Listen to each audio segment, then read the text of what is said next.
Bonjour à tous et à toutes. Au nom de la Fondation pour la conservation de saumon atlantique et le Canadian Rivers Institute, soyez les bienvenus. Cette série est rendue possible en partie grâce aux contributions du gouvernement du Canada. Aujourd'hui, nous avons le plaisir d'accueillir Madame Marie Clément. Elle est une écologiste aquatique au Marine Institute Center for Fisheries Ecosystem Research de Memorial University et basée au Labrador Institute à Happy Valley Goose Bay, au Labrador. Elle détient un baccalauréat de l'Université de Moncton, une maîtrise de l'Université de Nouveau-Brunswick et un doctorat de l'Université of Guelph. Avant de se joindre à Memorial University, Marie a travaillé pour la MPO, région de Guelph, durant 11 ans. Elle a alors développé des projets de recherche afin de quantifier les effets des activités anthropogéniques sur l'habitat et population des poissons en milieu riverain. Elle a notamment étudié les effets de l'exploitation des tourbières, l'exploitation forestière, enlèvement de barrages et efficacité de passes migratoires. Le programme de recherche qu'elle développe présentement au Labrador se concentre principalement sur les effets de la construction de barrages hydroélectriques dans la rivière Churchill, la structure génétique des stocks de saumon atlantique et de Capeland, ainsi que d'identifier les rivières d'origine du saumon. Durant ce séminaire, Marie présentera le projet de recherche sur le saumon qu'elle a développé présentement au Labrador. Avant de commencer, veuillez noter que la période de questions et réponses sera à la fin de la présentation. Sans plus tarder, je passe maintenant la parole à Madame Clément. Merci beaucoup, Darla. Comme mentionné, je travaille à Memorial University. J'ai une double affiliation, le Marine Institute, basé à Saint-Jean, et également le Labrador Institute, et je suis basée à temps plein au Labrador Institute. J'ai initié plusieurs projets de recherche dans la région, puis entre autres sur le Cap-Lan. Et durant cette présentation-ci, je vais me concentrer sur les projets de recherche que j'élabore présentement avec mes collègues au Labrador, principalement sur les populations de saumon dans le lac Melville. Juste pour vous donner un aperçu de ma présentation, je vais faire un bref résumé de qu'est-ce qu'on fait au Labrador Institute. Vous présenter deux projets de recherche qui sont présentement en cours. Le premier est pour déterminer la structure génétique du saumon atlantique et également déterminer les rivières d'origine en utilisant les outils génétiques. Et un deuxième objectif, c'est de également déterminer les rivières d'origine en utilisant la microchimie des otolithes et ainsi pouvoir comparer les conclusions que nous allons obtenir basées sur la génétique et également la microchimie des otolithes. Et il y a également une composante pour déterminer les concentrations de contaminants, principalement le mercure relié au barrage hydroélectrique dans le Lower Churchill, qui se déverse en fait dans le lac Melville. Je vais brièvement discuter des prochaines étapes, des prochains projets que nous voulons initier dans la région et conclure avec une série de questions et discussions. Donc, le Labrador Institute est basé principalement à Happy Valley Goose Bay. Nos bureaux mères sont à Goose Bay. Nous avons également une station de recherche qui est à Northwest River. C'est environ 30 km à partir de Goose Bay. C'est un village principalement inuit. Et nous avons également des bureaux à Labrador City. De façon générale, le Labrador est composé d'une population d'environ 30 000 habitants, dont 8 000 habitent à Happy Valley Goose Bay. Et sur la proportion globale, la population est composée de 40 d'Inuits Métis et les Inuits. Nous sommes dans un climat subarctique et définitivement caractérisé également par une certaine remoteness. Entre autres, je vais en parler un petit peu plus tard dans la présentation. Ce qui fait que c'est faire du terrain dans la région a souvent des logistiques assez particulières. En fait, ici, j'avais mis une photo vous indiquant comment qu'on se rend au site de recherche. La majorité des sites ne sont pas accessibles par la route, donc nous devons y accéder soit par bateau. Ensuite, si on veut monter dans les rivières, on monte avec un canot avec un petit moteur à l'arrière.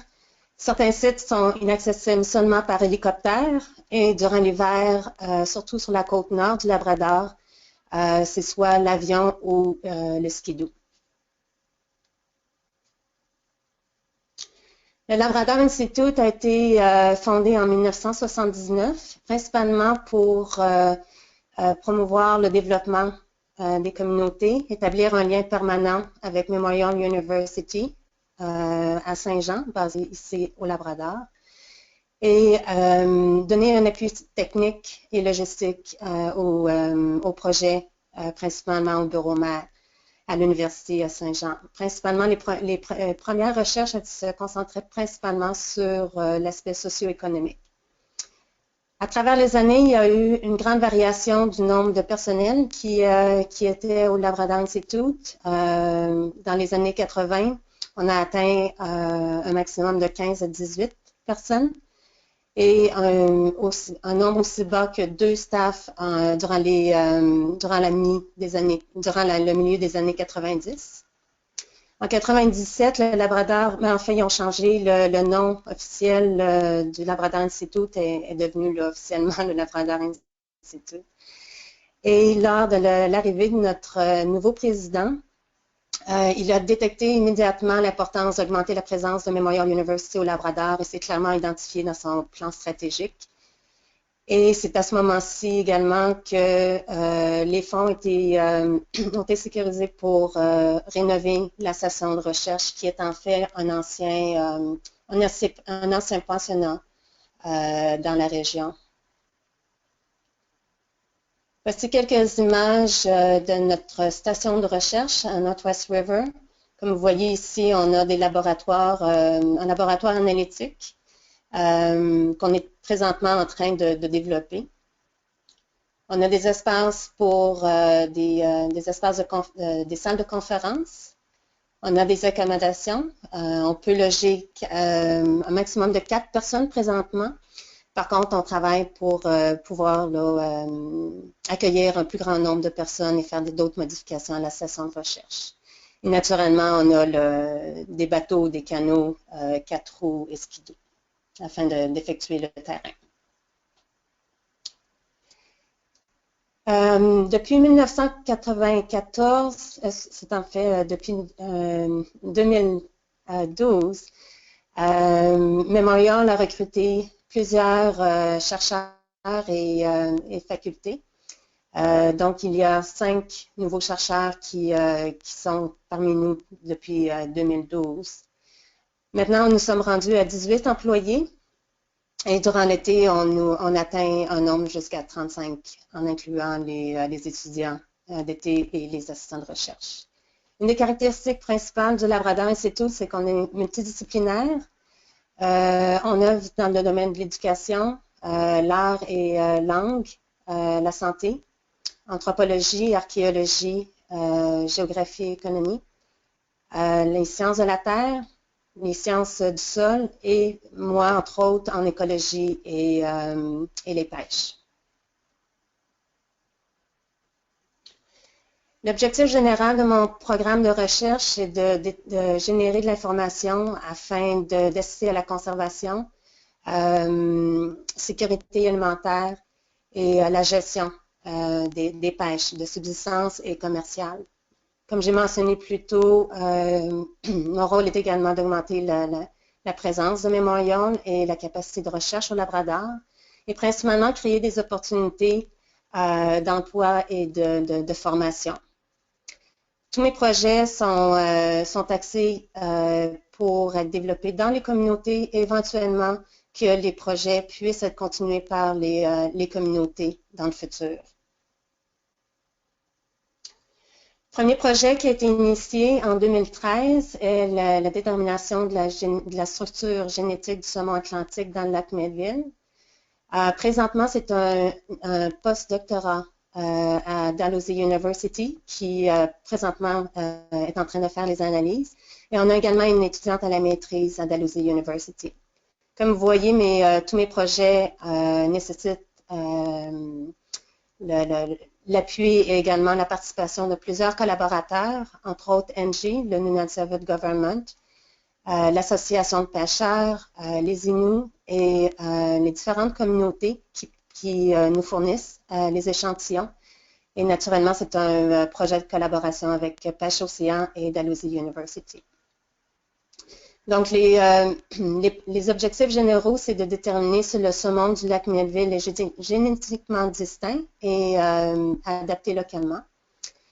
Déterminer si les pêches du lac Melville exploitent un stock, un ou plusieurs stocks. En fait, on teste l'hypothèse qu'il pourrait y avoir des poissons originaires de d'autres bassins versants qui pourraient migrer dans le lac Melville pour se nourrir et ressortir effrayés dans d'autres bassins versants. Jusqu'à présent, les résultats préliminaires n'indiquent pas la présence de poissons qui rentrent dans le lac simplement pour se nourrir, mais on est en train, on a augmenté l'effectif pour justement bien tester cette hypothèse. Et comme j'ai mentionné plus tôt, de déterminer les rivières d'origine basées sur la génétique. La plupart des rivières sont isolées et inaccessibles, donc contrairement à plusieurs endroits, entre autres au Nouveau-Brunswick et au Québec, où les rivières à saumon sont très bien connues, les rivières au Labrador sont généralement peu connues. Donc, on a une idée générale des rivières principales qui supportent le stock du lac Melville, mais on a besoin de beaucoup plus d'informations car la majorité des rivières ne sont pas accessibles. Un deuxième objectif qui est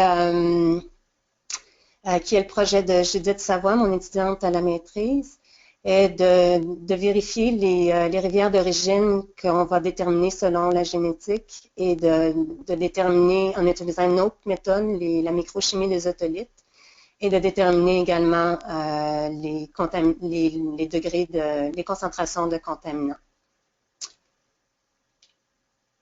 Un fait un peu intéressant du projet de Judith, c'est qu'elle va développer différentes méthodes analytiques, principalement pour déterminer les concentrations de contaminants et les métaux lourds. Le Labrador Institute a récemment procuré un instrument, MPAES, qui permet de déterminer les concentrations de métaux. Par contre, ça n'a jamais été testé pour de faibles concentrations, entre autres pour des tissus de poissons. Donc, l'avantage de cette nouvelle technologie, c'est que elle est moins coûteuse que le ICP-MS.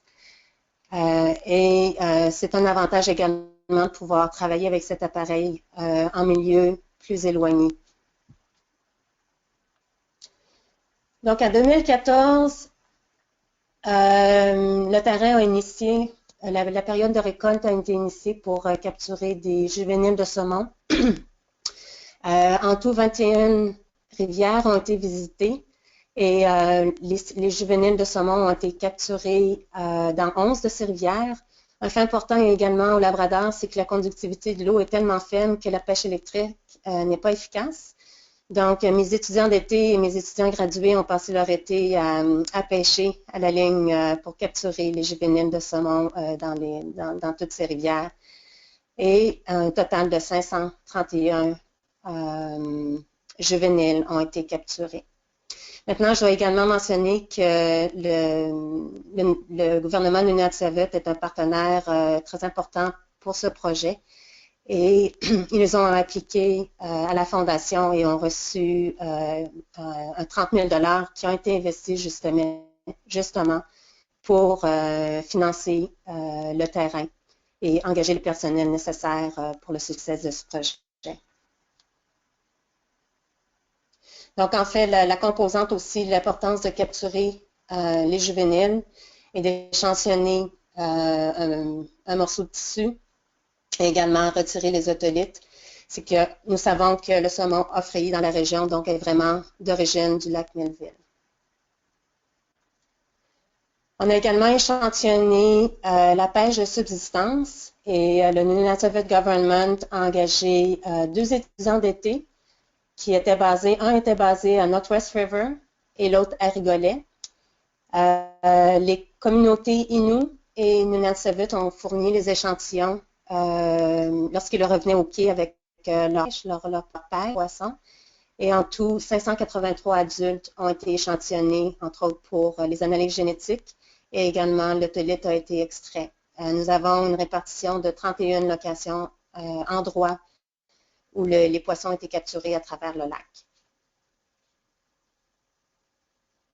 L'importance aussi d'analyser les adultes, c'est principalement qu'on va tester si la pêche exploite un ou plusieurs stocks et également déterminer s'il y a un effort de pêche plus important pour certaines rivières, entre autres par exemple Kenemu, où il y a un effort de pêche assez important et c'est de ce qu'on sait, c'est une des rivières très importantes pour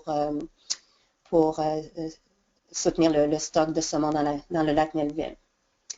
J'aimerais également souligner, les étudiants ont fait une entrevue avec APTN.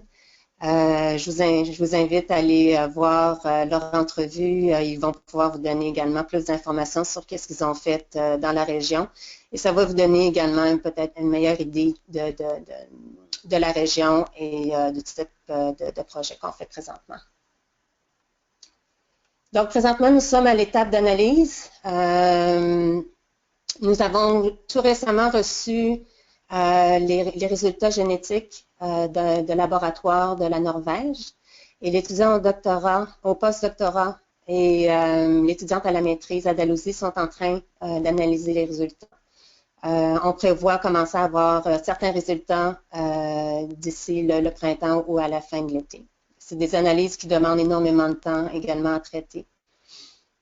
Mon étudiante à la maîtrise a finalisé cette analyse sur la contamination, sur les contaminants du saumon. Et est en train de terminer ses analyses pour la microchimie des otolithes à Memorial University. Le projet avec Judith est une collaboration avec l'UQAR, également avec Richard Savé. Donc, la prochaine étape est lorsque nous allons recevoir tous nos résultats et avoir déterminé les rivières d'origine en utilisant les 2 méthodes, la génétique et également la microchimie des otolithes.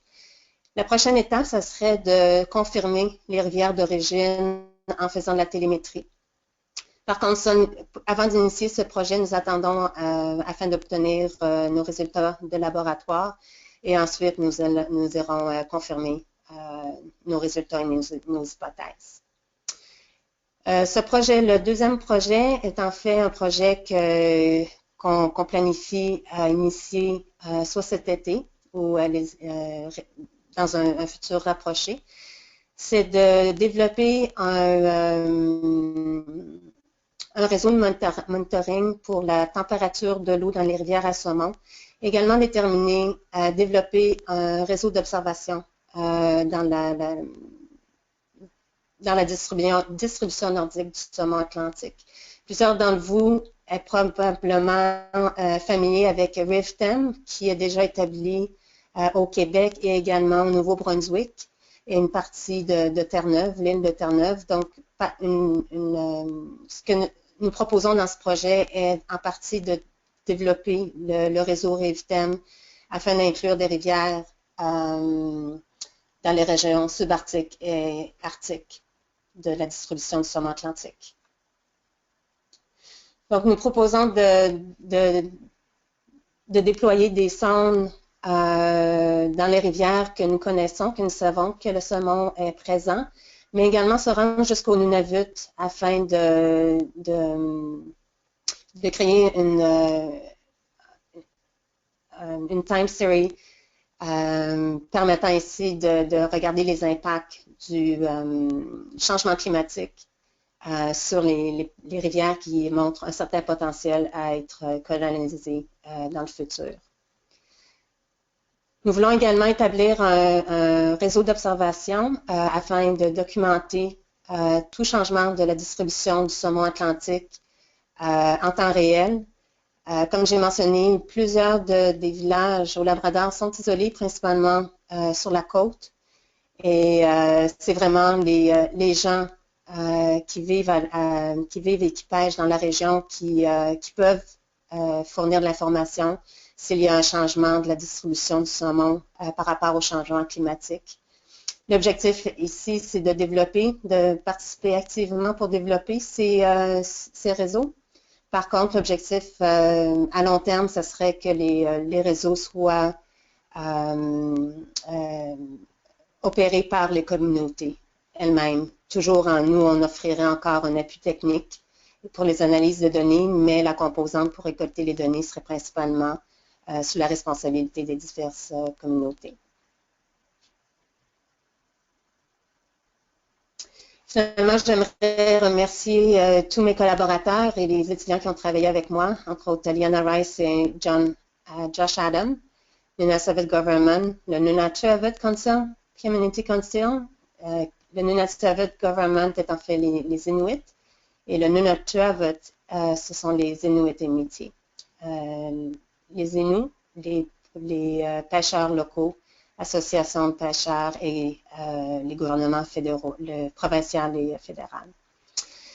Et finalement, les sources de financement sont le CRSNG stratégique, mes fonds de recherche de l'université.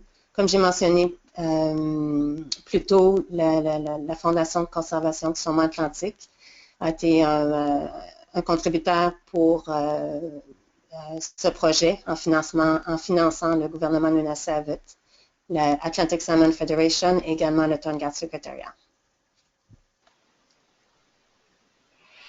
Donc, je vous remercie et je serai ouverte là, si vous avez des questions. Merci beaucoup. C'est un projet intéressant et une excellente présentation. Donc, nous allons maintenant passer à la période de questions-réponses. Si vous voulez poser une question, vous pouvez utiliser le panneau de configuration de GoTo, qui est la petite boîte grise au coin supérieur droit de votre écran. Si vous souhaitez poser une question, vous pouvez lever votre main en utilisant l'icône avec la main jaune et la flèche verte et je peux activer votre microphone ou vous pouvez taper votre question dans le panneau de configuration et je la lirai à haute voix. Donc, notre première question vient de Guillaume Dauphin. Bonjour Guillaume. Oui, bonjour. Bonjour. Juste une question par curiosité. Comment est-ce que les saumons utilisent le lac? J'imagine que ce n'est pas des landlocked. Donc c'est quoi? C'est les juvéniles qui utilisent? C'est les adultes qui attendent la saison de reproduction pour remonter dans les rivières? J'ai manqué le début de votre question. Je demandais juste quelle est l'utilisation du lac par les saumons. Est-ce que c'est juste les adultes qui s'en servent comme une zone d'attente avant de remonter en rivière, ou est-ce que les juvéniles aussi utilisent le lac? En fait, c'est une des questions qu'on veut répondre présentement. Le lac Melville supporte une pêche importante de subsistance et c'est principalement une zone de migration pour aller frayer dans les rivières. Par rapport aux juvéniles, il est fort probable que les juvéniles migrent également dans le lac, qui est un lac salé. Et on va pouvoir le déterminer avec la microchimie des otolithes. Donc, on devrait être capable de voir s'ils ont passé une partie de leur stade juvénile en eau plus saumâtre. On devrait le voir dans les otolithes. Okay. Et juste une question sur la récolte des données. Donc j'imagine que c'est encore tôt dans le projet, mais est-ce qu'il y a c'est quoi les objectifs? Est-ce qu'il va y avoir aussi des essais de comptage de frayères ou l'installation, sur une des rivières où on connaît déjà la présence de juvéniles? Est-ce qu'il va y avoir une sorte de suivi et installation d'un piège à smolt ou pas? Oui, en fait, on est en discussion avec le ministère des Pêches Océans et les différents gouvernements ici, le Nunavut Government, Nunavut, afin de mieux mieux quantifier l'état des stocks. Présentement, le Nunavut avec le MPO opère 3 trappes dans Trois-Rivières au sud, sur la côte sud du Labrador. Et NG, Nunavut Government, opère une trappe sur la côte nord du Labrador. Et principalement, il compte le retour des adultes. Okay. Par contre, il n'y a aucun suivi pour évaluer l'état des stocks dans le lac Melville, qui est, à mon avis, assez problématique. Et on essaie là, de mettre toutes les ressources disponibles afin que ça puisse être possible à cause de l'importance justement du saumon pour la pêche de subsistance. Et également l'impact possible à cause du changement climatique. Les rivières sont beaucoup plus chaudes dans les tributaires du lac Melville comparé à la côte. Donc, c'est assez difficile d'extrapoler les index. OK, merci. Merci beaucoup. J'ai une question rapide. Peut-être, je pense que vous avez déjà dit, mais quand est-ce que vous attendez à recevoir les résultats génétiques? Présentement, on a reçu tous les résultats génétiques du laboratoire en Norvège et les présentements sont en train d'analyser les résultats.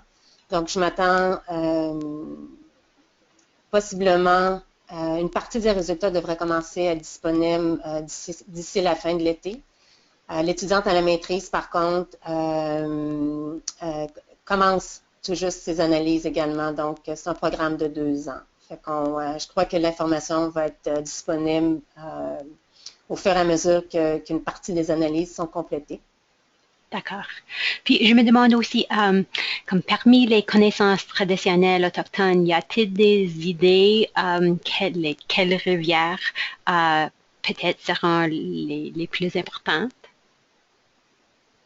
Oui, en fait, c'est comme ça. C'est avant d'initier la campagne d'échantillonnage, on a discuté beaucoup avec les gens locaux. Oui. Et les rivières qui ont été sélectionnées sont en fait basées sur le savoir traditionnel de la région.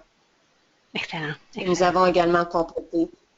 Mais la majorité des rivières importantes, selon les connaissances de la région, ont été échantillonnées. D'accord. Donc, et en fait, c'est une bonne question. Tous les projets de recherche incorporent énormément le savoir traditionnel également dans nos projets. Excellent. Merci beaucoup. Donc, je vous remercie à nouveau. C'était une excellente présentation. Un petit rappel aux participants, notre prochain webinaire aura lieu le 6 avril. Joanie Carrier de l'Institut national de recherche scientifique et le Conseil de gestion de bassin versant de la rivière Restigouche présentera une évaluation de la prédation par le cormoran à aiguille des smolts de saumon atlantique de bassin versant de la rivière Restigouche. Donc, vous pouvez vous inscrire pour les webinaires futurs sur le site web de la Fondation et le site web de Canadian Rivers Institute. Donc, c'est la fin de notre session de webinaire aujourd'hui et je vous remercie pour votre participation. Merci beaucoup. À la prochaine. Merci beaucoup.